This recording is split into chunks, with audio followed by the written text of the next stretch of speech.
Body bags where horror lies. Hello and welcome to Body Bags. My name is James and I'm your Sunday night reviewer, and I decided to do a review on the 1979 movie Don't Go in the House. This movie actually took a while to get its release. I think it came out 1980 in the end.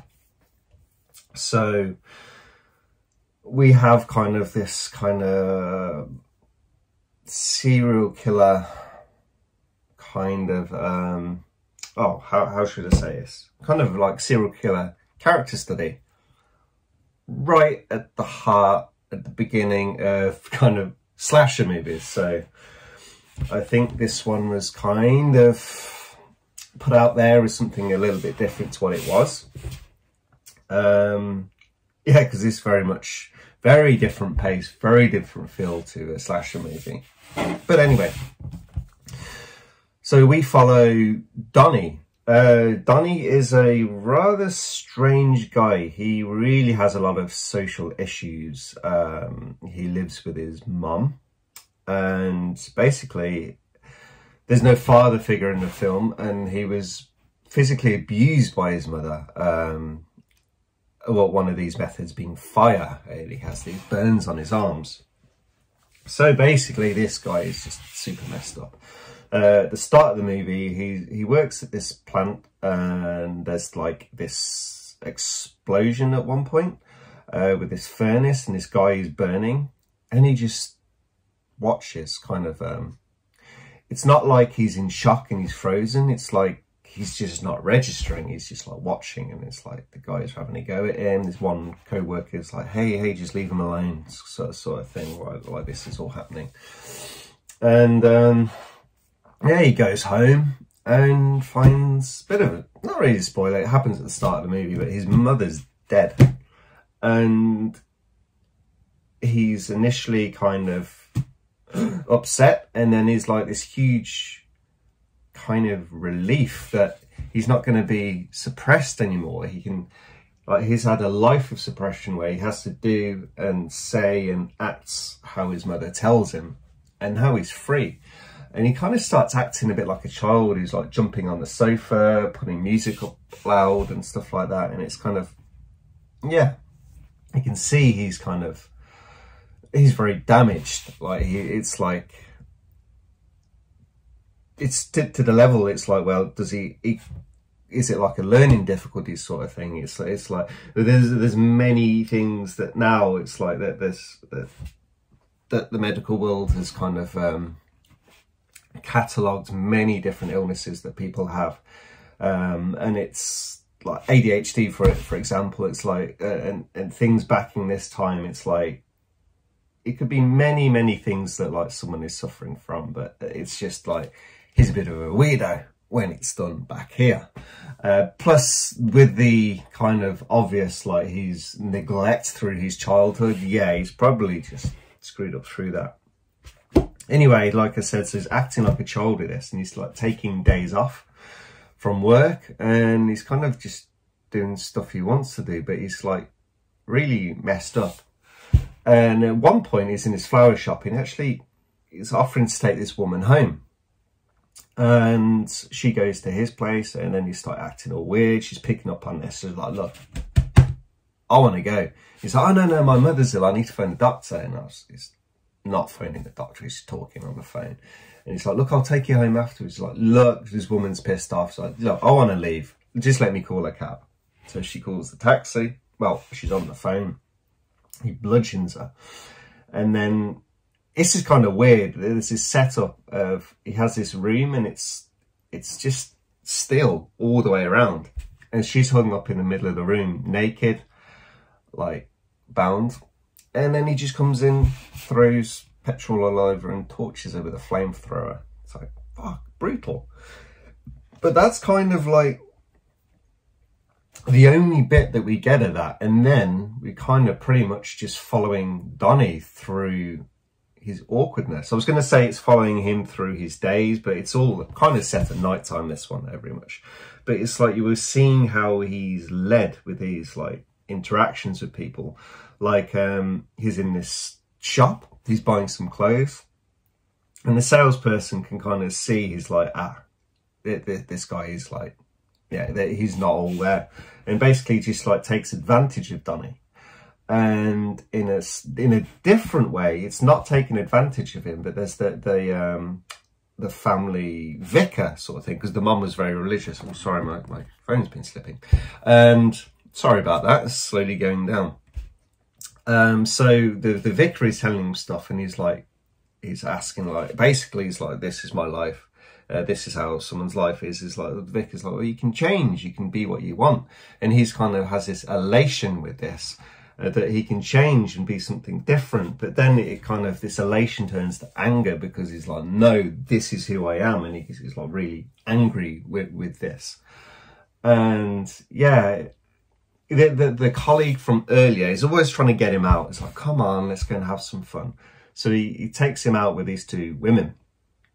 You can see how awkward he is in these like social situations. This woman's trying to get him to dance, and then she's pulling his arms, and he's kind of having a flashback to when his mother was pulling his arms over the oven, the hobs of the flame burning his arms. And he freaks out and smashes a candle in her face. A glass candle goes in her face, and then her hair's on fire, and he just calmly walks her out. It's like not registering. It's like, doesn't matter. He gets a bit upset because the brother, obviously, he's there at the club and comes out and beats the crap out of him. And then like Donnie's kind of, he kind of manages to, even though how socially awkward he is, he manages to like kind of pick up women, not in that kind of way, but he manages to pick up two hitchhikers, and he's like convinces them to go to his house. But you know, it's like already, like from the conversation, he's like, he loses control of the not the power that he has, but they soon realise that this guy is just easy, and that he's like, oh, it's like just talking shit about being Green Berets and stuff, and they're drunk, but they know that he's talking bullshit. Basically, it's like, we can have some drinks at my house, and they're like, let's go and get some beer, and basically it's like they're gonna just have a house party at his. Obviously, he goes nuts, and he wants to burn them. But while this is all going on, the co-worker, he like runs to the local vicar, because there's bits going on in the background, and the co-worker like knows like the vicar and some family situation, and they go to his house because they're like, he's like, well, where's he live? And the vicar takes him there. He's like, something's like really wrong with like Donnie, and we get this third act where it's I will spoil. I'll talk about the ending, because this isn't a new film. I think many people have seen this. It's on the video nasties list. Many people are trying to collect the video nasties over the years. Arrow's just done this really nice edition of it. You know, like, this is the 3-disc one with the disc 3 with this VHS version, which I haven't checked out yet. That version, I just checked out the extended cut. And so yeah, they go to his house, and then it's kind of portrayed as supernatural, but I don't think it is. It's Donnie is so messed up in his head, because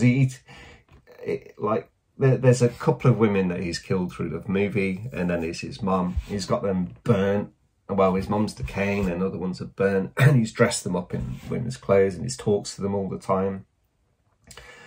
Very Ed Gein kind of feeling to this movie. And anyway, yeah, they kind of get up, and they're like saying, we don't like you, Donnie. We hate you, Donnie. And yeah, he starts like flaming them, and then eventually they overpower him, and he gets like dragged into the flames. But it's kind of, there is, as I believe, it's kind of like the ending of Maniac. It's like, it's a supernatural thing, but there isn't a supernatural thing. It's just in his head, because he's so messed up. And he's kind of, the movie kind of makes you feel sorry for him in a way, because it's not ultra graphic, and it's like, you're trying to portray that there's this disconnect to these murders that he's doing. And it's like, when he was told by the vicar that life can change, that people can change, and then he gets so angry, upset, because he's like, I can't change, this is who I am.